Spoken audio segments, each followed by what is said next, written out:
Quem foi, vai ter que voltar. É bem feito. Não está entrando em Santa Branca, não estão entrando nessas cidadezinhas pequenas, não estão entrando, não. Guararema, não estão entrando. Bom, tem barreira. Tem que fechar mesmo, né? Não, vai para fazer o quê lá, né? Vai fazer o quê? Pois é. Nós todos aqui torcendo para que estabilize logo isso, para que a gente possa voltar a ter uma vida normal, né? Mas uma vida saudável. Porque que adianta você ir para a rua e não ter uma vida saudável, né? Exatamente. Então, a gente tem que se precaver, se cuidar, tá feio o negócio. Mas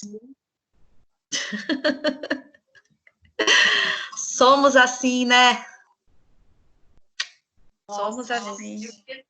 Meu sonho de consumo era trabalhar em home office, nunca mais na vida.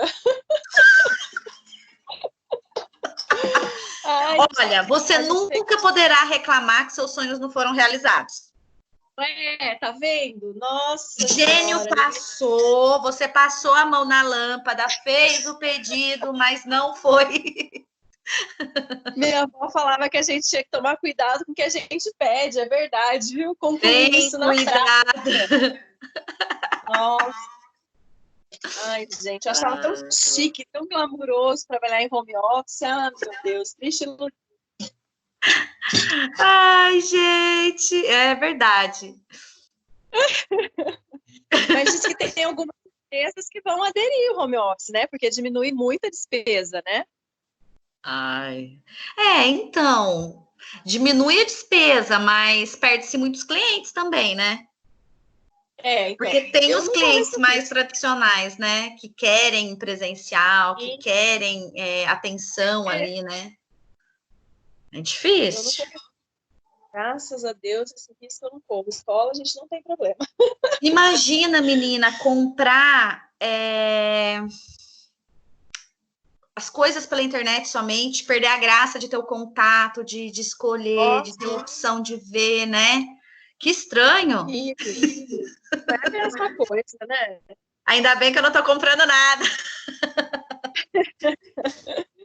Ai, gente, essa crise tá feia. O Natal já é na outra semana, bem. Sim, eu falei isso hoje. Falei, nossa, em agosto a gente vai comemorar o Natal, né? Porque adiantou todos os feriados já. A gente já tá em julho, já, em maio. Ontem foi dia da consciência negra. Então, nossa, gente. Ai, meu Deus. Não sei se eu dou risada, se eu choro, viu? Pelo amor de Deus.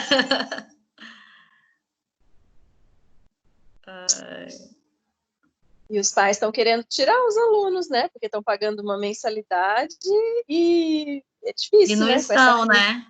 Estão na escola, né? Não é a mesma coisa. Por mais que a gente esteja dando aula, tá funcionando teoricamente tudo normal, não é a mesma coisa, né? Quem paga, né? Nossa Senhora. Eu fico vendo, eu tenho bolsa, né, por conta do trabalho da faculdade, mas eu fico vendo o pessoal que paga, nossa, eles ficam, coitados, desesperados, né? Nossa. Gente, é tudo muito caro, né? Tá tudo muito caro, né? Muito caro. Ó, gente, vamos começar, né? Vamos começar a nossa aula. A gente está com a Cláudia, com o Giana e com a Vinilza. Eu não posso esperar muito, porque eu tenho que passar o conteúdo para vocês e no finalzinho a gente abre o espaço para discussão, né? Mas eu não consigo ficar, não posso ficar muito tempo, porque a nossa aula é tão curtinha. Já está gravando, né? O que eu quero informar para vocês é que a prova de vocês, por ser uma aula blended, ela virá da matriz, tá? Não serei eu que farei a prova, mas não sei como será o processo ainda. Né? Assim que eu tiver informações, eu acho que a gente iria ter uma reunião segunda-feira, mas segunda-feira é feriado de 9 de julho. Segunda é 9 de julho. Então, na segunda, 9 de julho, agora, nós não teremos aula. Então, vocês também, a gente vai ficar. Eu ia ter uma reunião na segunda para ter essas informações. Aí a Cláudia marcou para quinta-feira. Então, quinta-feira próxima, a gente vai ter uma reunião e aí eu vou saber essas informações sobre prova das disciplinas blended, de como que ficarão, tá? Aí a gente vai passando informações, tá bom? Mas, por enquanto, a gente não sabe ainda, tá? Então, vamos começar, porque senão a gente demora muito e atrasa a nossa vida, nosso meio de campo, e a gente tem que fazer valer o nosso tempo, né? Hoje a gente vai falar um pouquinho sobre a psicologia do esporte. Alguém já ouviu alguma coisa sobre a psicologia do esporte? Já estudou alguma coisa? Já leu algum artigo? Ou não? Nenhum de vocês ainda? Eu só vi raso, assim, nada aprofundado. Tá. Pessoal, não sei se vocês perceberam agora, olha, prestem atenção ao lado do meu nome. Eu levantei a mão. Vocês têm agora um dispositivinho aqui, ó, uma mãozinha do lado dos 3 pontinhos, onde vocês podem levantar a mão. Fofinha. Quando vocês quiserem falar. Vai ser legal, né? Levantem as mãos. Quem quer falar comigo? Olha, é muito legal. Acho que eles estão aprimorando aí, porque eu tô achando que a gente vai ficar sempre até o fim do semestre aí com essas nossas aulas remotas, mas tá bom. Então, a psicologia do esporte é um tema emergente na psicologia. Ela já existe há muito tempo, já há uma discussão há muitos e muitos anos, porém, ela não tinha sido vista ainda como, assim, uma disciplina tão importante. Eu lembro que eu tive essa disciplina, psicologia do esporte mesmo, a disciplina psicologia do esporte. Depois ela parou. Ó, para você ver. Ela entra como uma parte de temas emergentes, só que ela é um ramo da psicologia muito importante. Eu até lembro que eu tive um colega que ele foi ser psicólogo do esporte para fora do país, porque ele já era atleta e ele fazia psicologia, e aí ele foi dar assessoria para fora, né? Foi muito legal isso. Então, assim, é um tema emergente, é um tema que a gente tem especialização, e que às vezes a pessoa não dá muito sentido, porque fala, para eu fazer psicologia do esporte, eu tenho que saber sobre o esporte. Na verdade, nós temos que saber um pouquinho sobre tudo, né? Nós temos que nos tornar um pouquinho polivalentes, temos que saber um pouquinho sobre tudo para a gente poder estar antenado, estar em busca de uma oportunidade de trabalho bacana, né? Porque realmente é assim que nós vamos estar durante toda a nossa vida agora, principalmente nessa modernidade, né? A psicologia do esporte, ela é uma ciência, né? Que vai o quê? Que vai ser assim, vai ter uma transposição para esse contexto esportivo, né? Vai ter esses vários aspectos teóricos, técnicos, que são provenientes das especialidades, das correntes da psicologia, ligadas ao esporte. Então, nesse sentido, a psicologia do esporte, ela estuda o quê? Os comportamentos do homem, né, do indivíduo, do atleta, dos técnicos, de alguma forma, né? Então, estão envolvidos nesse contexto de exercício físico e dos esportes, esse estudo, esse cuidado, né? Então, a nossa atuação enquanto psicólogo do esporte vai ser essa compreensão da influência desses fatores psicológicos sobre o desempenho físico, né? E de que forma a atividade física ela vai afetar esse desenvolvimento emocional, o bem-estar das pessoas, a saúde no contexto esportivo. Né? Então, a psicologia do esporte, ela é muito importante. Ela é uma ciência, ela não é algo inventado por alguém para que alguém vá lá, um profissional, e ganhe dinheiro às custas de alguém. Não, gente. A psicologia do esporte, ela é uma modalidade, é uma forma de atuação muito importante hoje, nos dias de hoje, né? Então, vamos só depois tentar relembrar a Alemanha, quando ela ganhou do Brasil, né, naquela lavada, a história dos psicólogos que já faziam um trabalho com a seleção há muito tempo, né? Vamos tentar resgatar, assim, algumas lembranças do Bernardinho enquanto líder da seleção, né, brasileira, tanto feminina quanto masculina de vôlei, né? Então, todos envolvidos com esse quesito da psicologia, de treinamento, de trabalhar as emoções, envolvimento do outro, né? Então, isso é muito bacana. Qual o principal objetivo da psicologia do esporte? Né? Nem toda a psicologia que é aplicada ao esporte é psicologia do esporte, né?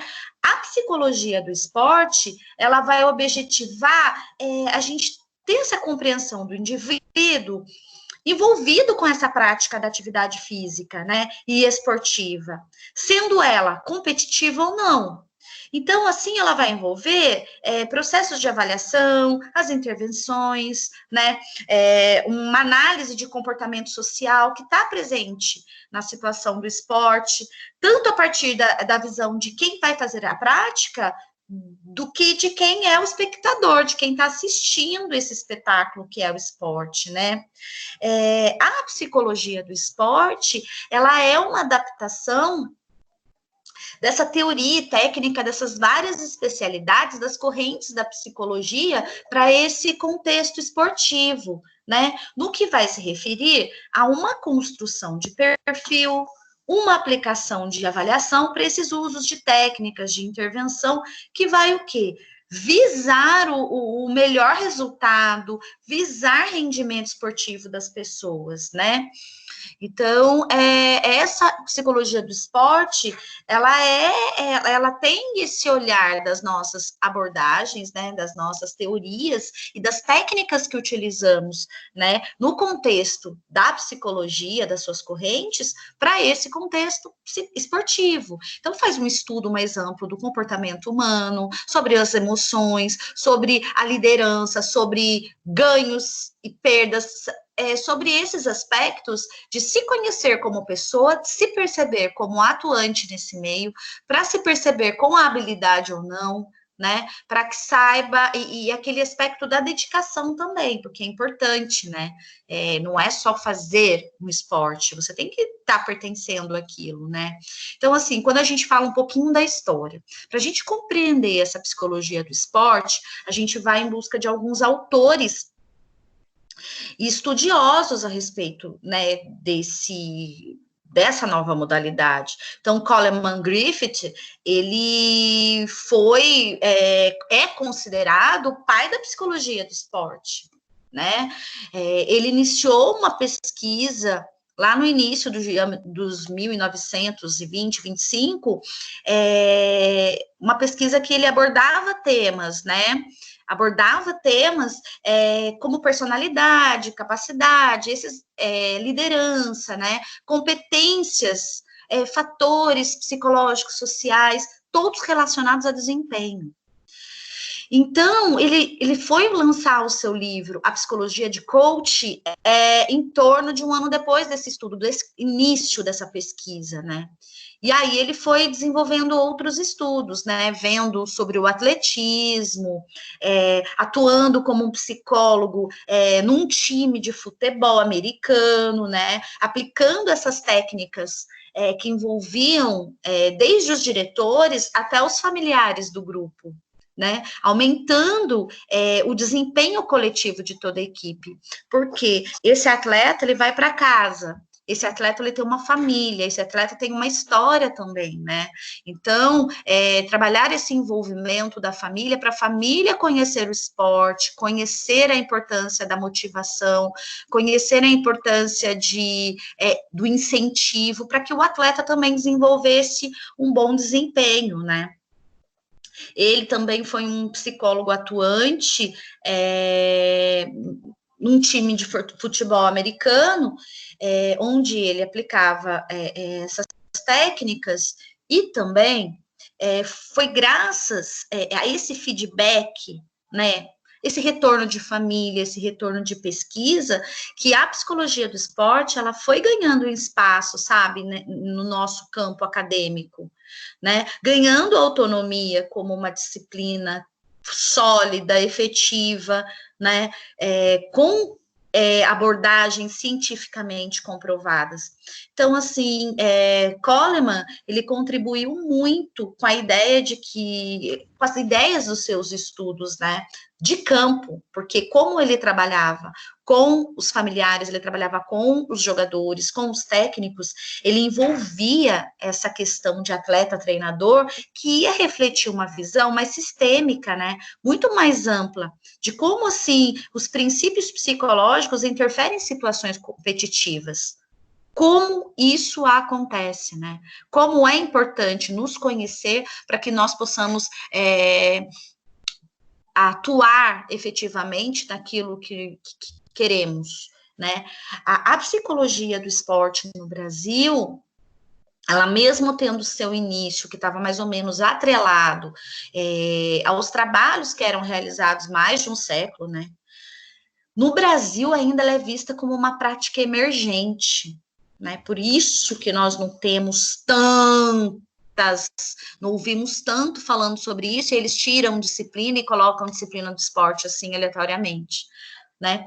Tanto por psicólogos como por profissionais também do esporte, como atletas, técnicos, os dirigentes, né? Então, o reconhecimento como especialidade mesmo da psicologia, ela aconteceu em torno do ano 2000, né?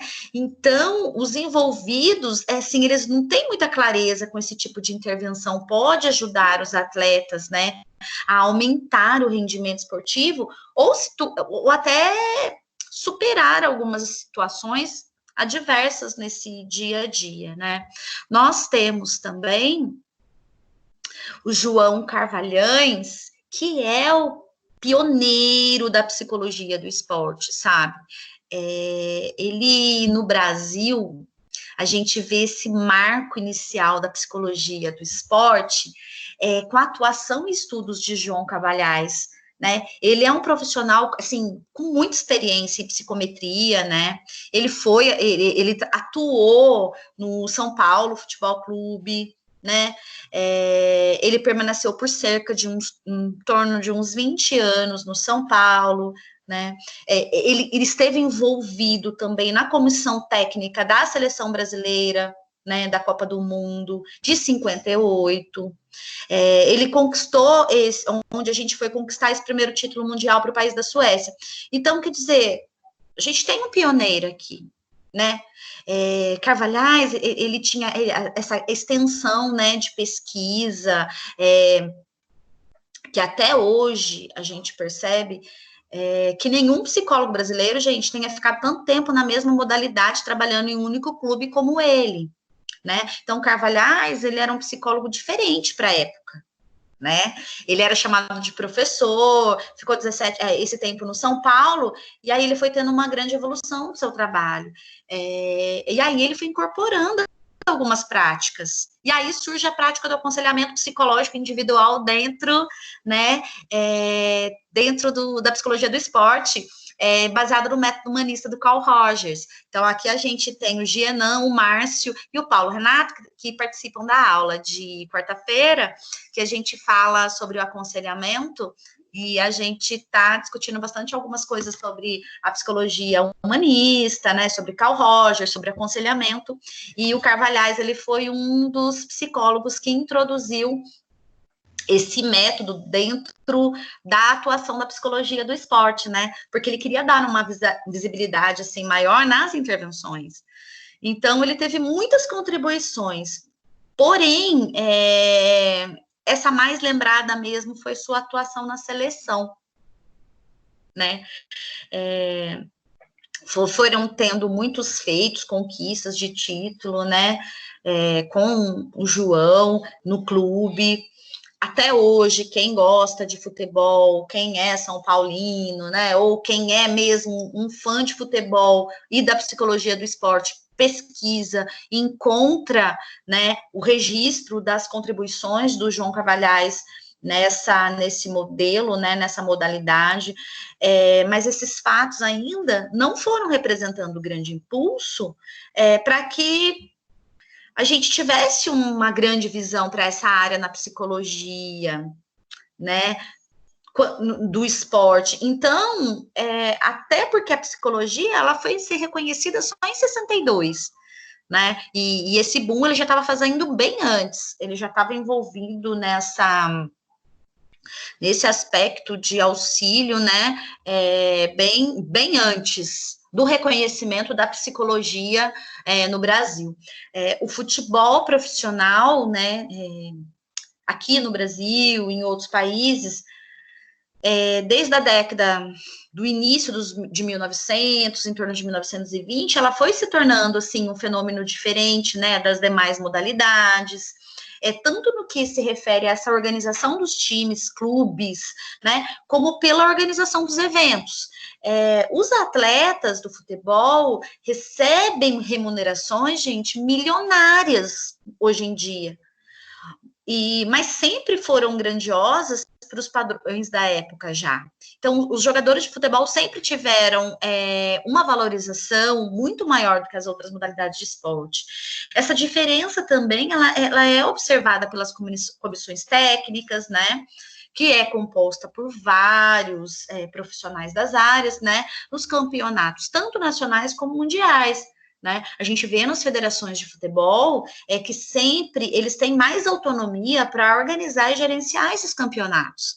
Então, a gente vê aí os salários estrondosamente milionários dos jogadores de futebol, dos técnicos, né? A briga que é por quebra de contrato, quando é essa venda de jogador, a gente consegue compreender que tem muito dinheiro envolvido nisso, né? E por que tanto dinheiro não trabalhar também com essa questão de trazer a psicologia para dentro, né? Para trazer a psicologia, a ciência mesmo, extremamente importante para esse desenvolvimento do atleta, né?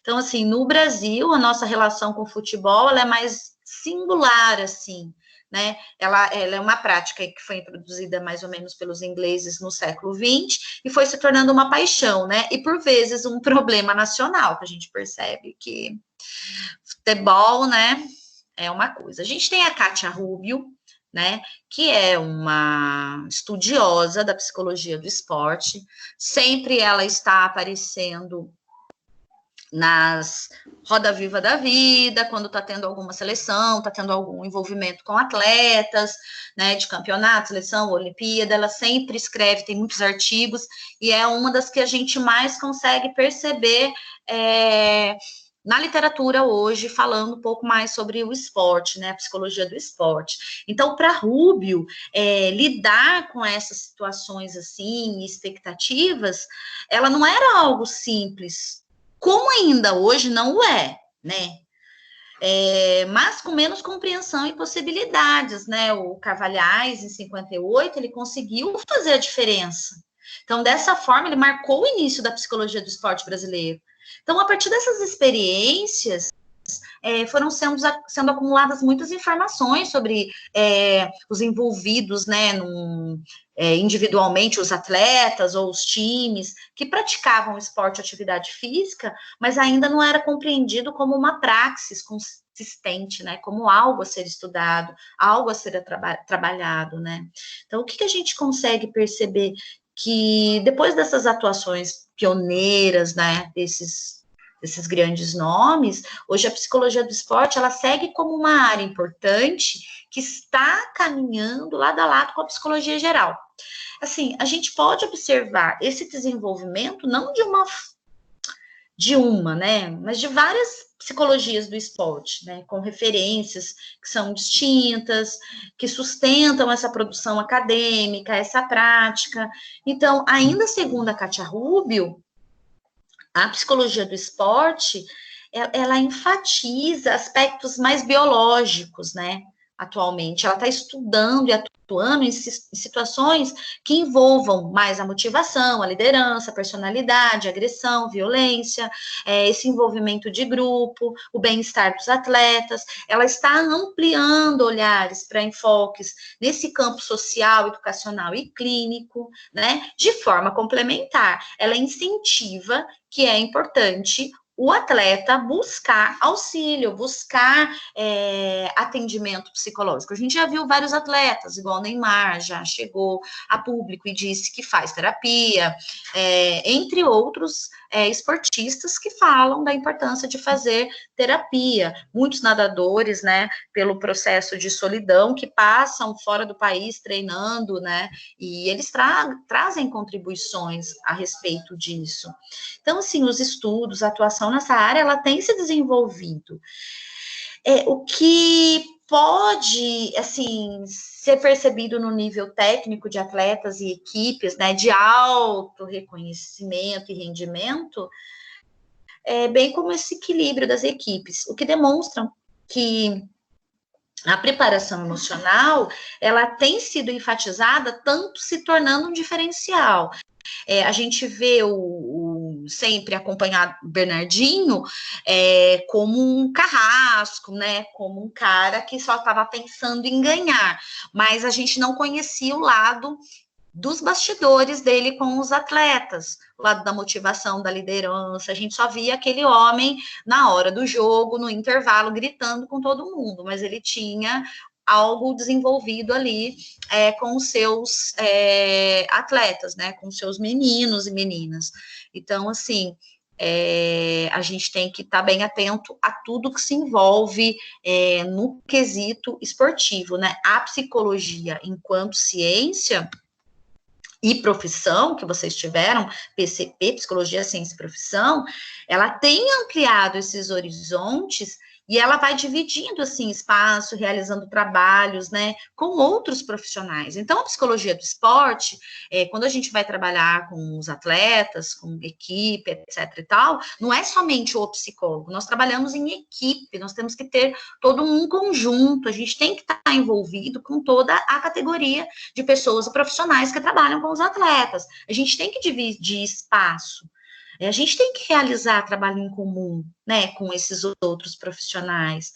Então, a gente pode dizer que essa prática, ela vai fazer parte de um movimento que busca facilitar o diálogo entre todas essas áreas, que é o que a psicologia procura. Se a gente está na psicologia hospitalar, a gente não tenta fazer uma psicologia hospitalar deixando de lado o atendimento médico, o atendimento dos enfermeiros, a gente tenta fazer um trabalho de junção de equipes e de saberes, né? Então, assim, na psicologia do esporte, essa dinâmica, ela tem que se manter pondo, assim, esse aspecto de ciência, né, e vendo essa necessidade da atuação interdisciplinar, né, a gente tem que abrir espaço para tudo isso, para a sociologia do esporte, medicina, fisiologia, a enfermagem, né, então, são áreas, sub-áreas que vão atuar na mesma ciência, né, que é uma pluridisciplinar, nós temos que trabalhar junto, a gente tem que tirar de mente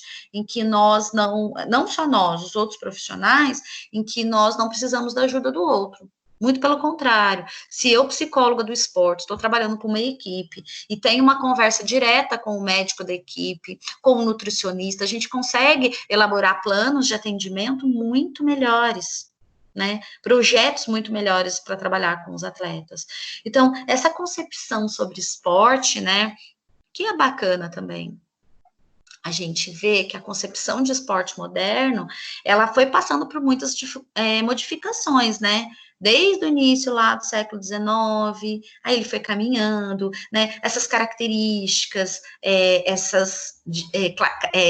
bem claras, né, que a gente consegue ver divididas, né, o associativismo, o fair play, essas clássicas de amadorismo, profissionalismo, sabe, que eu quero colocar para vocês. Então, assim, o associativismo visto como uma característica fundamental para transformar esse esporte em liga, para contato social, né? E essa prática, a partir dessa necessidade de mobilizar recursos, esforços, para que essa atividade fosse vista, a gente tem naturalmente essa associação entre as pessoas, né? Então, assim, no Brasil, a grande dimensão e inserção do esporte, né, nesse meio social, foi tornando bem atrativo, né, para as elites políticas, porque foi trazendo um novo olhar do mundo para a gente, né? Outras partes do mundo foram conhecendo o Brasil, né? Então, durante esses regimes autoritários que nós tivemos, né, foi intensa a utilização política do esporte, né? O uso político do esporte, que foi gerando muita disputa. Lá em torno dos anos 60, que a gente tem esse envolvimento todo de ditadura, de período de regimes mais autoritários, a gente foi vendo os manifestos, né, de intelectuais, de atletas envolvidos, né, se queixando, colocando-se contrários a esse aproveitamento do esporte como um instrumento de propaganda política, né, e aí vem a Unesco, surge a Unesco com esse movimento Esporte para Todos, que aí foi difundindo internacionalmente esse conceito de esporte como todas as possibilidades da atividade motora humana, capaz de promover o lazer, o prazer e a satisfação. Não somente algo ganho, né? E não somente um esporte escolhido pelo país para representar todos os esportes importantes, né? Todas as modalidades importantes. Então, a gente consegue se firmar assim.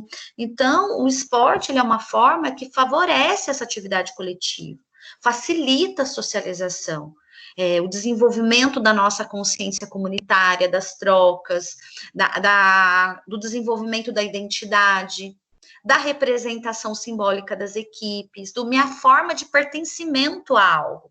Então, essas funções a gente consegue perceber que vai tendo um fortalecimento da saúde, fortalecimento da recreação, da comunicação entre os participantes, né, e praticantes. Então, o esporte, ele começa a ser compreendido como algo social, algo plural, que pertence a todos, né? Ele envolve várias manifestações, onde o movimento humano está presente, gente. Então, ele vai romper com essa visão única de que esporte tem uma visão de manifestação fechada, restrita a espaços específicos, né? E há pessoas escolhidas e dotadas para desenvolver essa performance. Todo mundo pode desenvolver algum esporte, né? Trabalhar em alguma modalidade esportiva. Todo mundo pode desenvolver alguma prática esportiva, né? Então, e isso não pode estar limitado, como veio na época, né, que nós tínhamos esse processo ditatorial, onde, para se mostrar para os outras partes do mundo, queríamos escolher qual esporte era o mais conveniente ser visto, né? Então, assim, a prática esportiva, ela vai ser dividida, assim, em práticas de aprendizagem, treino de competição, prática regular, de recreio, que é essas práticas que a gente faz no dia a dia, né? Moro no litoral, jogo vôlei de praia, é algo de recreio, não é algo esportivo que está minha função de trabalho, mas é algo recreativo que está ali, né, que eu estou conseguindo desenvolver por práticas para ter saúde, para ter convívio com colegas, para exercitar, né, e aí isso tudo vai gerando esse contexto de esporte educação, esporte participação, esporte performance. Muitas pessoas iniciam com esse processo de caminhada e corrida e se tornam e entram para o mundo do esporte mesmo.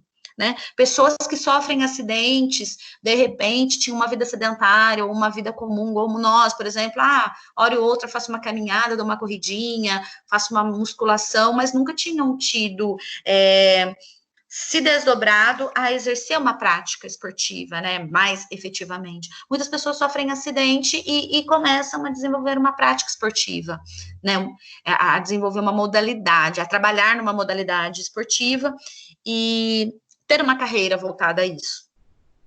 Com a materialização, né, desses novos entendimentos que a gente vai tendo sobre o esporte, ele passa a estar diretamente ligado aos objetivos de políticas públicas. Por quê? Porque é algo que gera bem-estar, algo que gera recursos, dinheiro, envolvimento, política. Então, por que não a política pública está desenvolvida e amparar esse novo entendimento, né? Seja para quê? A política pública ela vai entrar tanto para reduzir índices negativos, né? Seja como ou ela vai entrar como investir no outro, na criança, no jovem, no adulto, para que ele desenvolva essa prática para ser reconhecida como fundamental no desenvolvimento, né? E ela está muito próxima dos campos da saúde e da educação, né? A prática esportiva. Ela é algo que está muito atrelada à saúde e educação.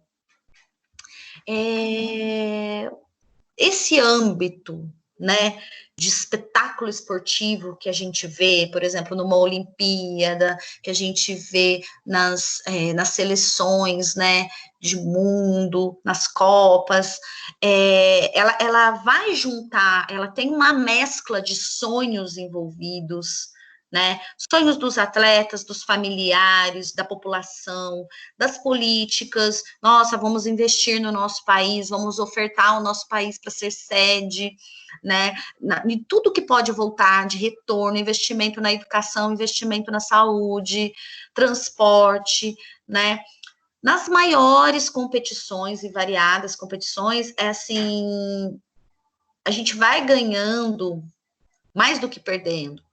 Eu sei que nós temos pessoas, muitos políticos que atuam de má fé, né? Não só Brasil e mundo, que investem em construções de lugares faraônicos que não serão utilizados para outros fins. Mas, a princípio, o interesse em se propor espaços, né, para que se haja eventos assim tão fenomenais no país, geralmente reverter, né, trazer também mais investimentos para o nosso ou para o país de quem quer. Por isso que tem tanta disputa, né? Porque tem muito envolvimento de nível econômico, político ideológico, né, quanto sociocultural. Então, assim, os resultados dos atletas que estão envolvidos, né, considerados sobre-humanos, em relação à maioria, eles são submetidos também a um tipo de vida com muito controle, muita regra, né?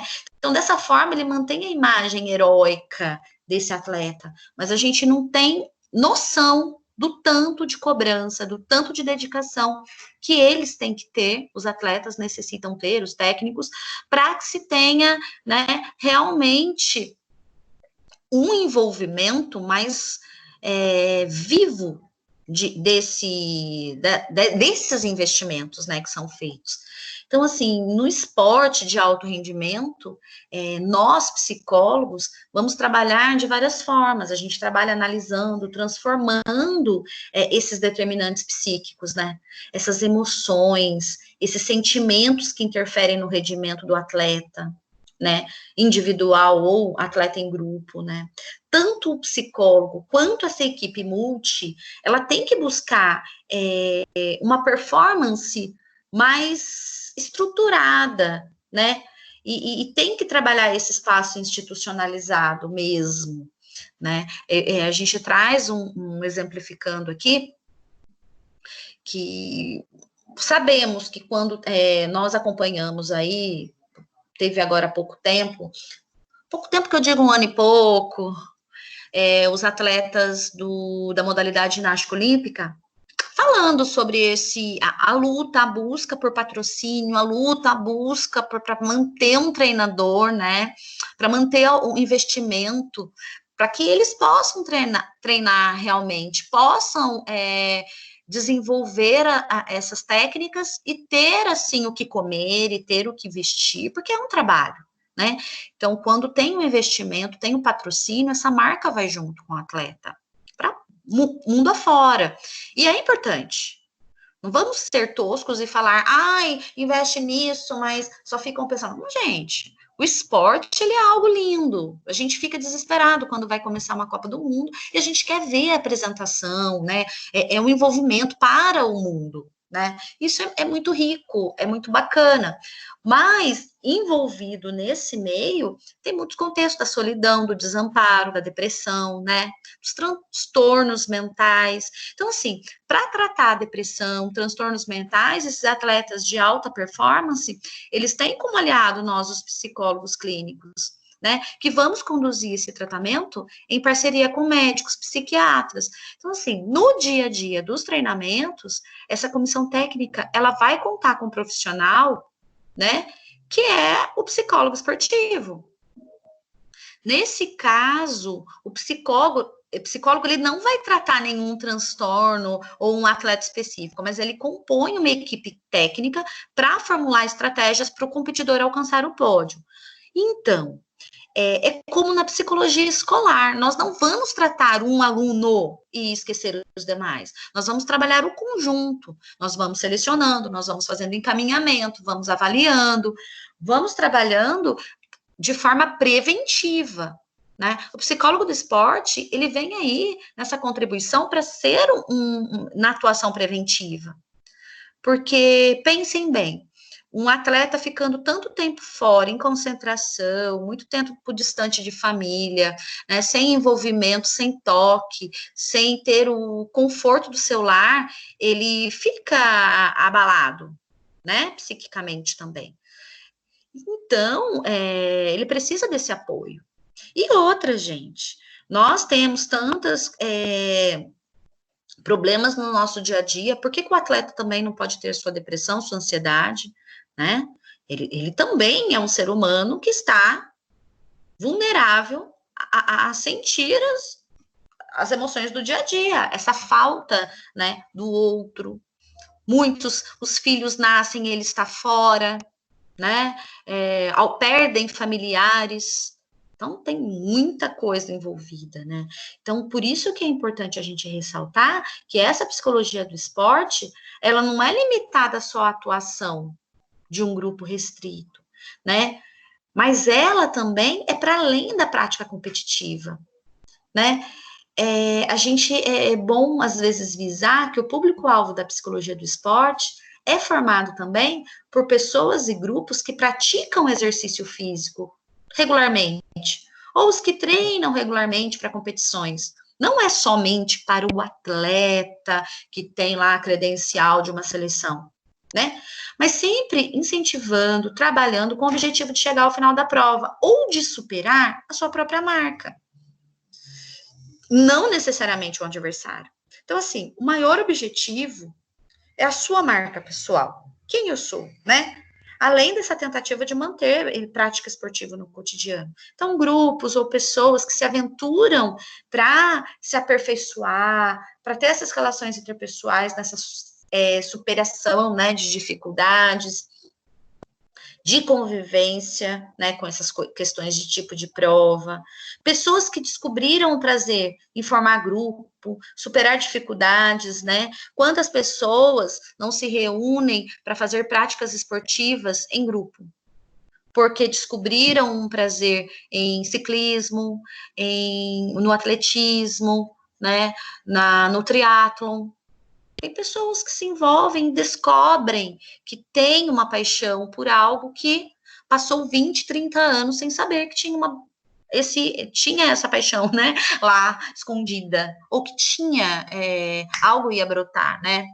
Então, muitas pessoas procuram também trabalhar com grupos motivacionais, grupos com psicólogos, treinadores, né, para poder trabalhar essa orientação. Então, a psicologia do esporte ainda que essa denominação não seja vista somente como uma seara exclusiva de psicólogos, porque a formação dos profissionais, ela não é determinada pelo papel e formação e atuação do profissional da psicologia do esporte. Ainda não está muito claro. Então, assim, a gente vê profissionais de outras áreas trabalhando, treinando mentalmente atletas, ex-atletas, a gente está vendo coaching, né, trabalhando nesse contexto, nessa formação específica, se tornando treinadores, né? Não estamos julgando, estamos falando que temos uma seara também por aí, que a gente tem que se mostrar, né? Porque senão outros profissionais assumem o comando. Então, assim, várias são as dificuldades, né, em ter essa determinação do psicólogo do esporte. A gente consegue ver que há uma necessidade de formação mais abrangente, né? E aí a gente vai ver alguns campos de atuação mesmo, de aplicação da psicologia do esporte, né? A gente tem o esporte de rendimento, que o psicólogo nessa frente, ele vai ter que analisar e transformar as emoções que vão interferir no rendimento do atleta ou no seu grupo. né? A gente tem o esporte escolar, né? Que nós, psicólogos também, podemos atuar com o objetivo de estar pontuando os princípios socioeducativos, educando os meninos para a cidadania, para o lazer. A gente pode trabalhar com eles buscando a compreensão, a análise dos processos de ensino, educação, socialização, que é importante para a realização de esporte, né? E para o desenvolvimento da criança, do jovem, do adulto que esteja envolvido, né? A gente tem o esporte recreativo, que ele visa o quê? O nosso bem-estar, né? Ele é para todas as pessoas que estejam com interesse de ter uma saúde, né? Então, assim, o psicólogo, ele entra analisando o comportamento recreativo das diferentes faixas etárias, classes sociais, a atuação dos profissionais em relação aos diferentes motivos, interesses, né, de cada um. E temos também o esporte de reabilitação, que vai ter como foco o trabalho com ações voltadas para prevenção e intervenção nas pessoas portadoras de necessidades especiais, tá? De algum tipo de lesão, né? Decorrente de alguma prática esportiva, né? Então, deficiências também com pessoas com deficiência, tanto física quanto mental, tá? Isso nós vamos ter esse envolvimento. Então, assim, a psicologia do esporte, ela sempre esteve associada a uma perspectiva competitiva, mas ela vem conquistando espaço e força em outros contextos, como os projetos sociais, o fitness, a reabilitação, a iniciação esportiva, os programas de qualidade de vida, a medicina preventiva. Então, vale ressaltar que o termo esporte, apesar de se referir-se a uma prática competitiva de alto rendimento e profissionalizada, ou ao espetáculo esportivo, ele também contempla a atividade física de uma forma mais ampla e abrangente, como as práticas de tempo livre, e as atividades não regulamentadas e institucionalizadas, tá? Então, a psicologia do esporte, ela visa tanto o esporte, efetivamente lá, com a prática que o indivíduo tem o seu credencial de atleta, quanto para nós que praticamos no dia a dia, tá? Então, assim, por essa amplitude de possibilidade de atuação, a psicologia do esporte, ela faz uso de conceitos que vêm de outros campos da psicologia. Ela faz uso de conceitos da psicologia social, ela faz uso de conceitos da psicologia do desenvolvimento, ela faz uso de conceitos da psicologia clínica, ela faz uso da psicometria, né? Então, nós temos que estar atentos a essa linguagem, né? A nossa Kátia Rubio, ela reflete também que a psicologia do esporte, aqui no nosso país, né, com o trabalho desenvolvido pelo Carvalhais, né, ele teve grande forte na psicometria, como eu citei para vocês. Então, o campo da psicologia do esporte, ela foi seguindo esse processo de desenvolvimento da própria psicologia, né, com as preocupações relacionadas às medidas, características, o que tem diferença individual ou não, aquele que vai auxiliar mais em equipe, aquele que pode liderar. Então, assim, foi amparada por esses estudos de personalidade, dessas medidas de inteligência, de desempenho, né? Como sistemas autorreferenciados. Então, assim, autoconfiança, autopercepção, eficácia, autoconceito, autoestima, o autocontrole, a autorregulação, né? Por quê? Para trabalhar esse enfrentamento do estresse, que vai subsidiar a prática do psicólogo no campo esportivo. Então, nós viemos aí também com essa influência da psicometria muito grande. Então, assim, os atletas, eles passam por esses treinamentos intensos, todos os dias, né? Com vários profissionais envolvidos, e seus aspectos psicológicos, muitas vezes, eles não recebem uma devida atenção.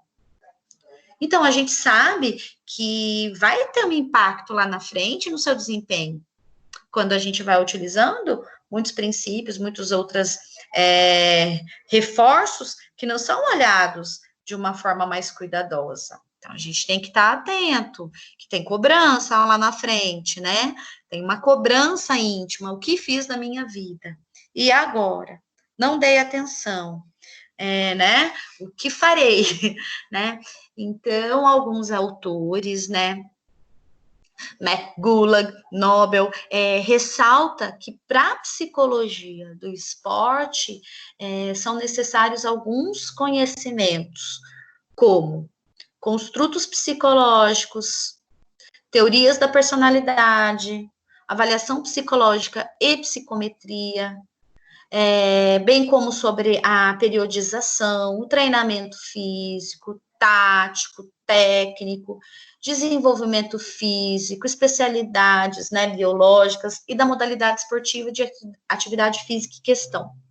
Então, eles trazem que se faz importante conhecer o psicólogo do esporte, ele precisa conhecer sobre os testes, né, sobre a validade desses testes, a fidedignidade, se pode ser aplicado ou não, ele tem que saber sobre a modalidade esportiva que ele vai orientar, que ele vai trabalhar com os atletas, né, então, esse processo de avaliação psicológica no esporte, ele entra como um psicodiagnóstico esportivo, né, e aí ele vai se relacionando com esse levantamento de aspectos particulares, que eu mostrei aqui para vocês, que são particulares, íntimos do atleta, ou dessa relação com a modalidade que ele escolheu. Então, assim, a nossa presença, ao necessitar, né, desse tipo de avaliação, é importante, considerando o quê? A especificidade da atuação de uso de testes psicológicos. Então, assim, as investigações de caráter diagnóstico, ela tem que ter por objetivo determinar o nível de desenvolvimento das funções e capacidades do atleta, né? Para quê? Para a gente ter a finalidade de prognosticar os resultados esportivos, a gente tem que estar atento, né? Então, logo, essa atuação nesse campo, ela é considerada multiprofissional. Ela vai ser exercida por educadores físicos ou psicólogos, com especialização em psicologia do esporte. Se um educador físico fizer uma especialização em psicologia do esporte, ele automaticamente ele já pode trabalhar, né? Pode contribuir. Então, toda essa formação é básica, né? Porque antes de intervir, é preciso identificar, né, todas as demandas, avaliar quais as ações que devem ser tomadas. Então, assim, ainda tem uma dificuldade nessa área relacionada à disputa de mercado, sabe? Entre psicólogo e educador físico. Tem uma disputa muito grande, né? E tem muitas ofertas de cursos de especialização, mas quem segue essas especializações da psicologia do esporte são os educadores físicos, não são os psicólogos. A grande maioria não busca especialização. Então, eles se fecham nas clínicas, mas não buscam conhecer novos horizontes e atuar. Às vezes até gosta. Conheço psicólogos que eram bailarinas e foram se especializar nessa psicologia do esporte para trabalhar com a dança, para trabalhar com o teatro, né? Para dar assessoria, dar treinamento, né? E isso é bastante bacana, né? Quando a gente une o útil ao agradável, é o que mais lindo, né? Então, assim, a gente tem várias áreas de atuação, né? E o psicólogo do esporte, ele vai atuar em várias áreas. Então, assim, o psicólogo do esporte, ele pode trabalhar nos clubes, né? Junto com tantos, né, atletas, com as confederações, né, vendo a melhor forma do que nas confederações a gente não vai visar somente um atleta, a gente vai visar todo um conjunto do que a gente pode ofertar de melhorias, de qualidade para todas as pessoas envolvidas, né? A gente pode trabalhar nas escolas também, né? Nas academias, muitas academias hoje, elas contratam psicólogos para poder atuar, né, efetivamente com os seus clientes, no aspecto de treinamento, no aspecto de visualização de autoconhecimento, de realmente me perceber enquanto indivíduo e aquilo que eu quero para mim, o que eu quero modificar, o que eu quero fazer, né? Ser um consultor, né? Nós podemos também trabalhar nessa consultoria, igual no Fantástico, mostra lá aquelas pessoas, né, que querem emagrecer, fazem as dietas, tem vários profissionais. Quem assume a maioria das vezes é um educador físico, mas nós também, enquanto psicólogos, podemos assumir esses papéis. Por quê? Porque a gente vai apresentar, a gente vai trabalhar todos esses contextos com o cliente, a gente pode aplicar testes, visualizar junto com ele as suas forças e fraquezas, suas habilidades, né? Nós podemos também trabalhar enquanto professor, né? Então, a gente vai trabalhar aí, ó, quanto um professor também na formação de alunos de curso superior ou de professores que vão dar treinamento para outros, para técnicos, dirigentes. Então, assim, o psicólogo do esporte, ele trabalha a nível de competição, como também a nível de lazer, é isso que eu quero trazer para vocês. Então, assim, a psicologia do esporte e do exercício, ela deve ser conhecida por todos os profissionais da área do esporte, porém, ela só pode ser divulgada se tiver um estudo, tiver atenção. Nós temos que nos dedicar e temos que pegar essa área para a gente também. Não discriminando outros profissionais que estudam, que fazem mestrado, que fazem doutorado na área da psicologia do esporte. É bacana uma pessoa que se debruça a estudar, mas também nós temos as nossas capacidades. Quem gosta, né? Quem tem interesse.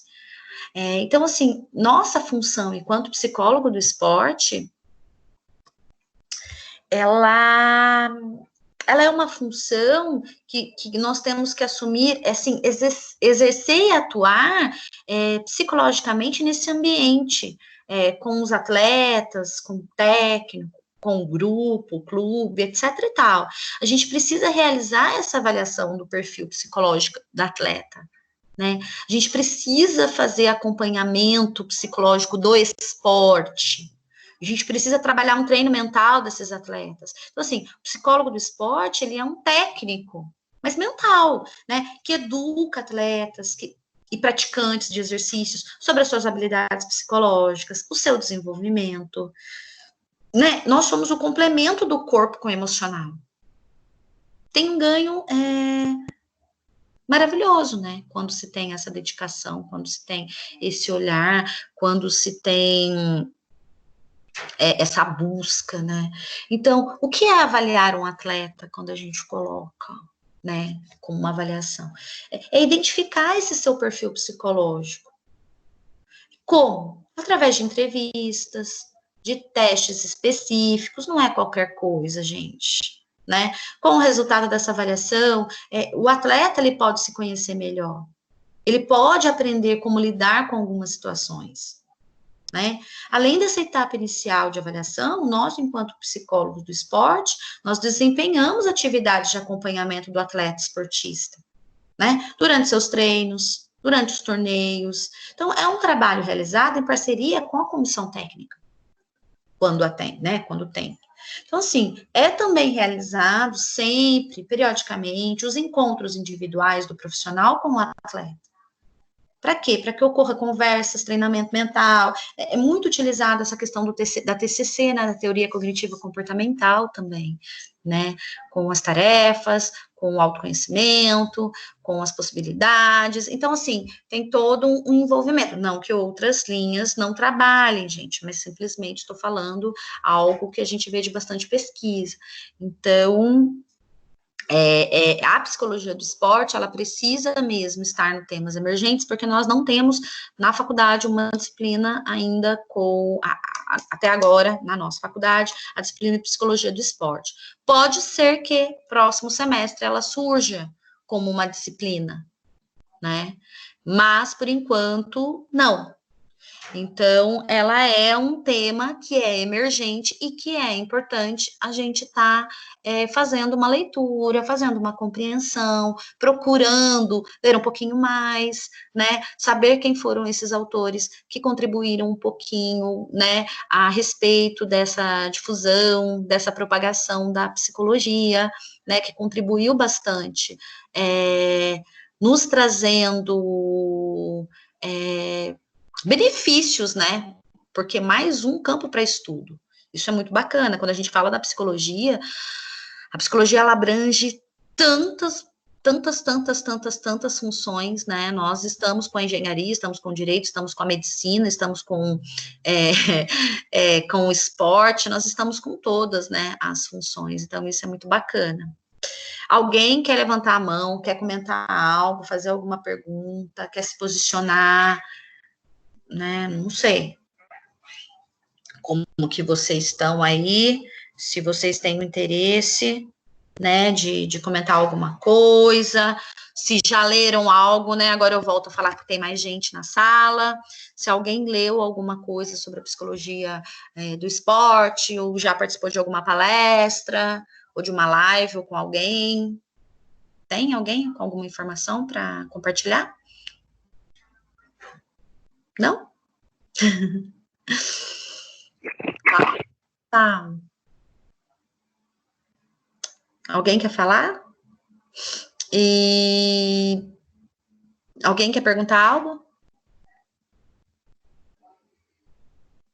Não. Professora.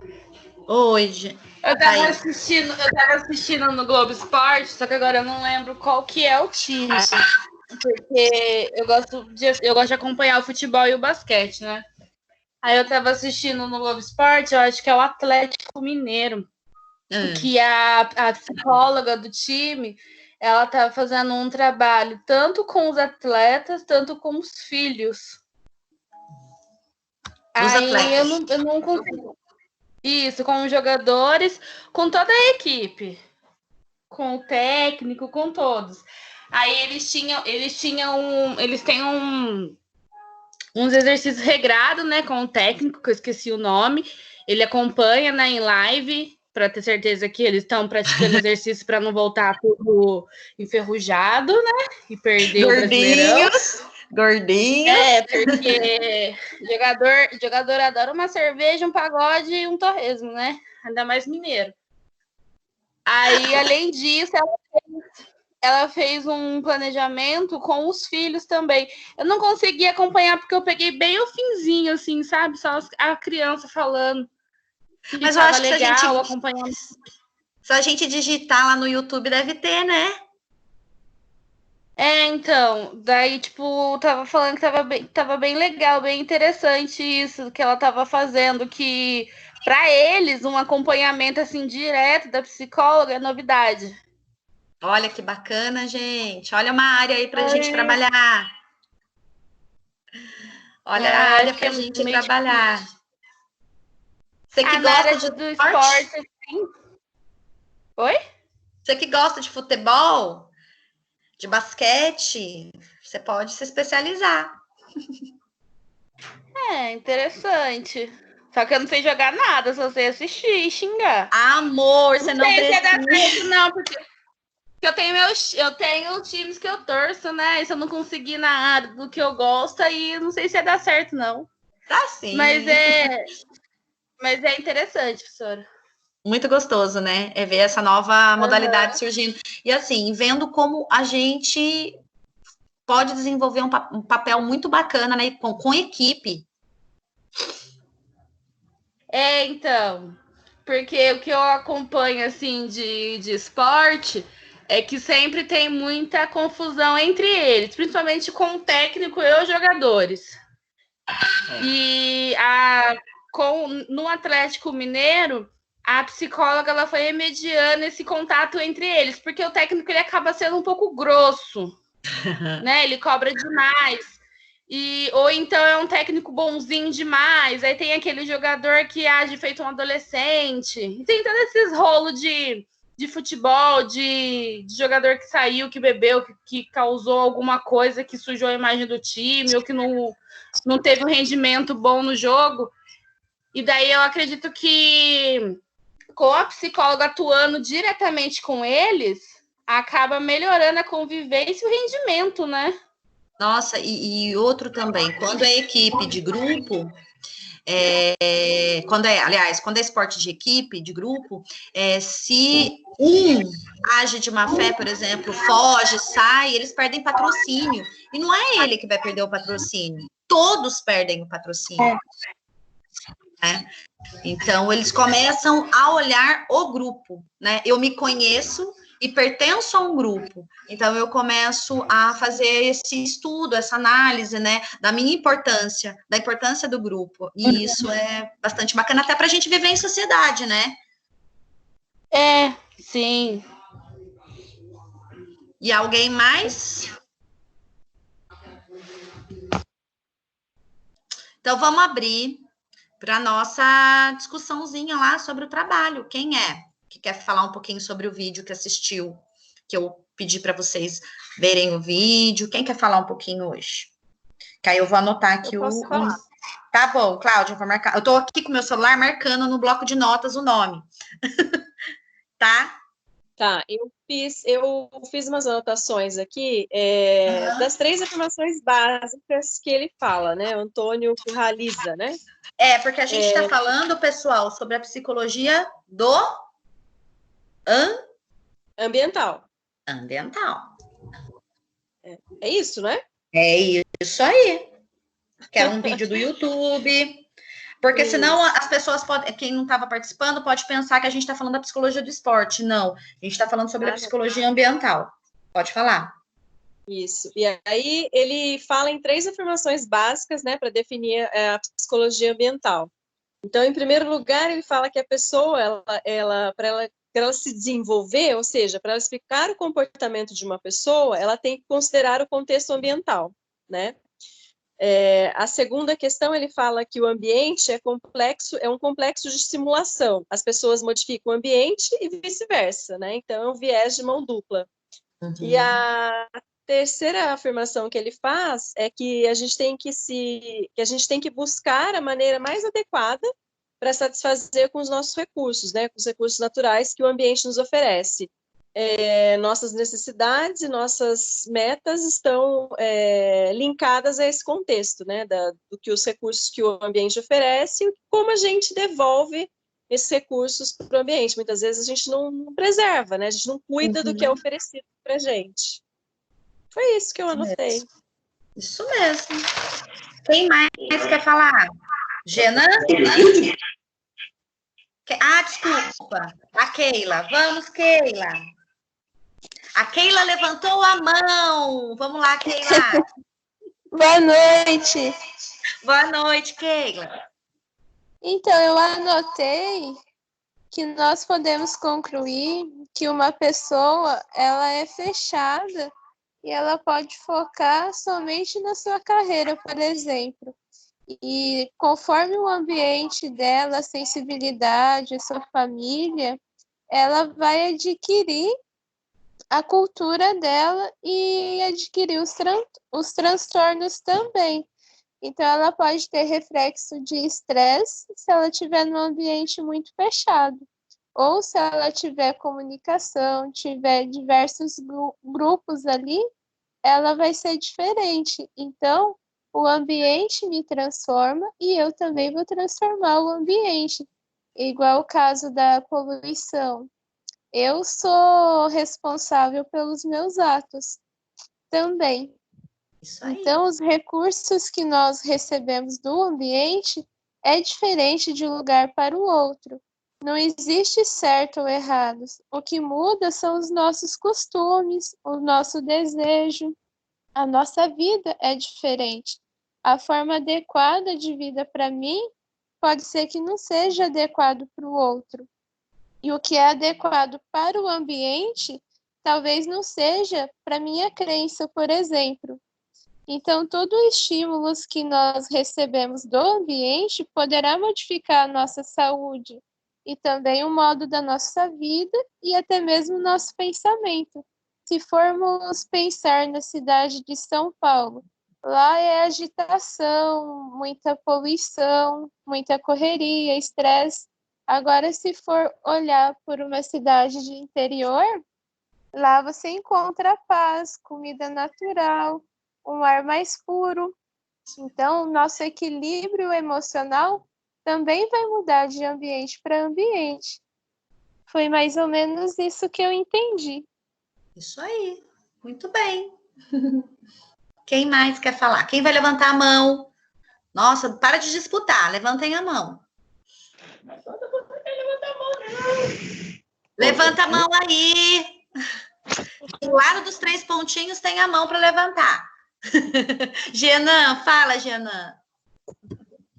Eu acho que elas definiram muito bem, assim, agora eu estou fazendo uma comparação, assim, se a gente pensar o estado de São Paulo, a cidade de São Paulo, com o interiorzão, assim, Minas Gerais, o quanto é diferente o estilo de vida, a forma como convive um com os outros, a sociedade é bem diferente. E aí a gente vê que esse contexto, no quesito que o ambiente influencia o sujeito influencia o ambiente, a gente vê com nitidez, fazendo essa comparação de uma cidade grande e um interior, assim. Às vezes nós temos uma cidade tão próxima à nossa, com características tão diferentes, né? Vizinha, mas com características culturais um pouco diferentes, né? Que se distanciam às vezes. E essa questão de vocês pontuaram, ela é importante porque nós temos que fazer esse levantamento, ter essa visão de cultura também. Só que quando a gente fala do ambiente, a gente não pode ser também só egoísta e querer defender somente o nosso ambiente com o nosso viés, né? A gente tem que conhecer as outras culturas, conhecer os outros saberes, para a gente tentar mediar e viver. O que tem de muita guerra e briga é porque nós queremos defender só o nosso lado, né? Só a nossa cultura, a nossa forma de compreensão do ambiental, ela é correta, do outro não. Eu teve Oi? Posso falar? Pode. É que eu ia contar que teve acho que foi ano retrasado, eu fui pro Paraná. Nossa, daí, tipo, é muito diferente. Parece que o povo lá é mais educado, todo mundo te cumprimenta. Parece até que você tá em outro país, é muito engraçado. E aqui a gente já não tem esse hábito mais acolhedor, assim, é meio que cada um vai pro seu lado, andando de cabeça baixa, ninguém fala com ninguém. É muito diferente. São Paulo é assim, né? São Paulo é assim. Nós somos mais, assim, um pouco fechados, né? Muito trabalho, cidades grandes, trabalho, muitas horas de trabalho, pouco lazer, né? Quem mais quer falar? Só os 3? Somente Cláudia, Keila e Genan? Professora? Oi? É o Elton? Oi, Elton, cadê você, meu filho? Mas não tá aparecendo. Você tá falando, tá, da Keila, tá joia, pode falar. A psicologia do ambiente ela pode estar inserida em todos os lugares, né? Escola, hospital, por aí. O do ambiental. Isso, o ambiental, ela pode estar inserida em todas as classes? Depende, você assistiu o vídeo? Assisti. E o que você compreendeu? O que você sugou aí dessa visão do vídeo? Do que ele falava? Eu fui mais pelo raciocínio do Genan e da Keila também, da pessoa que vive no campo e uma pessoa que vive na cidade. E a da cidade tende a desenvolver uma síndrome de Bell, um borderline, um estresse maior, né? E já o do campo, ele tende a ter uma vida mais saudável, menos preocupante, umas contas, um serviço, né? Eu fui mais nesse raciocínio também. Fala da leitura que você teve, não tem problema. Não tem problema. Uhum. Porque a Tá. Cláudia, ela já trouxe mais os aspectos que ela retirou mesmo, né? Os 3 pontos. Né, Cláudia? Você tá aí? Estou aqui. Ah, então tá bom. Que é que envolve mais ou menos todas as... Que cada um tem a sua forma de interpretar, né?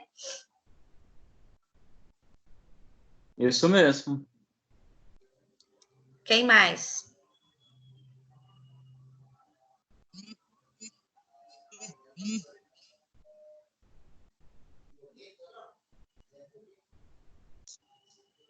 Oi, gente. Então, semana que vem a gente retorna. Eu passei as atividades, o trabalho para vocês fazerem. Semana que vem é a nossa última aula, né? Presencial, e na outra semana já é prova. Então, se eu souber já como vai ficar, ou se vai adiar a prova, mas eu acredito que não, que eles mandaram a gente seguir o calendário. Então, eu vou seguir o calendário com vocês por enquanto, até novas informações. Então, como a nossa aula é blended, essa semana foi a nossa penúltima aula, semana que vem é a nossa última, e aí tem a data para vocês me mandarem trabalho. Eu vou colocar aqui o e-mail para vocês, quem quiser anotar, depois eu mando por WhatsApp. 23.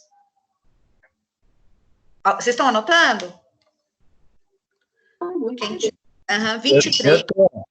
Tá, 23. Pichel, Pichel,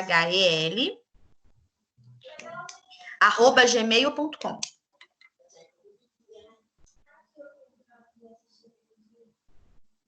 Repete, por favor.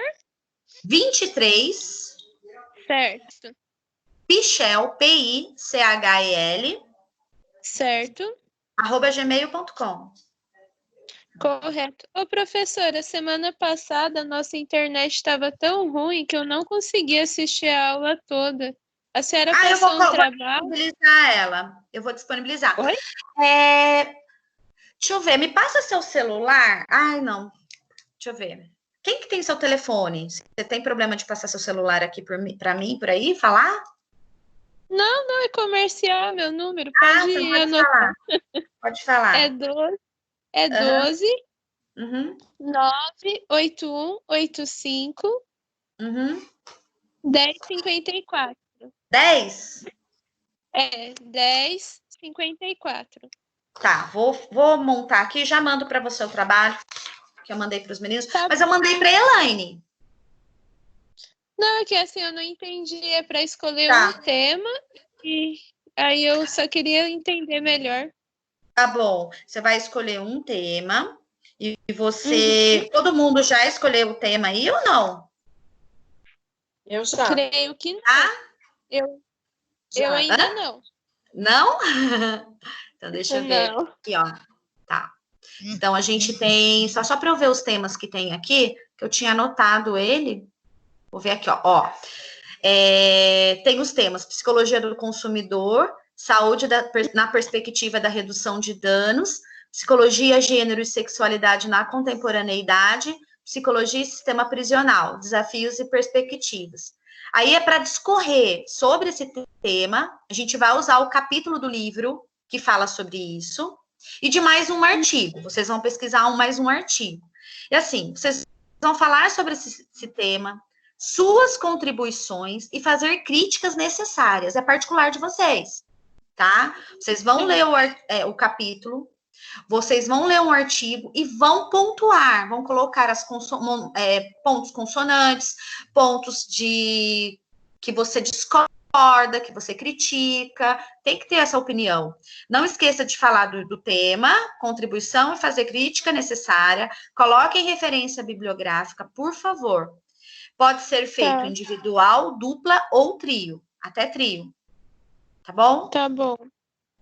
Até 10 de junho, meus amores, até 10 de junho, para dar tempo de eu corrigir, tá bom?